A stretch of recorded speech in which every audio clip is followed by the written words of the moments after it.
So day 4 we woke up to a few deer roaring. So while rafting we did a few cliff jumps, got naked and then shot a pig on our way down. We ended up at one of the most beautiful camp spots that I've ever stayed at. We put some salami, onion and honey inside a trout and then cooked it up over the campfire.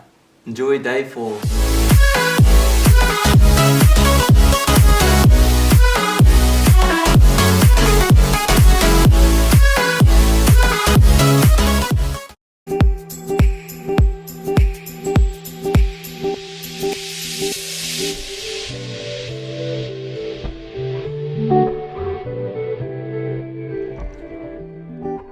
What's going on, mate? We're a bit cold this morning. The water's a bit colder, toes are cold, but we've heard a couple of roars this morning, so it's been all good, eh?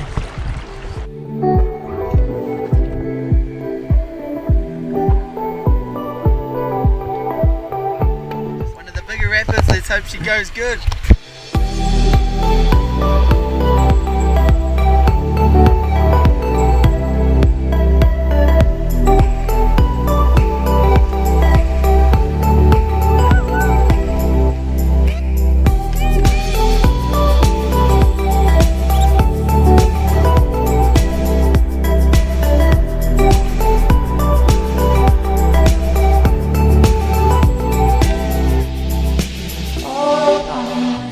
Day 4, just cruising down the river, seeing this pig, so we gave it a bit of lead.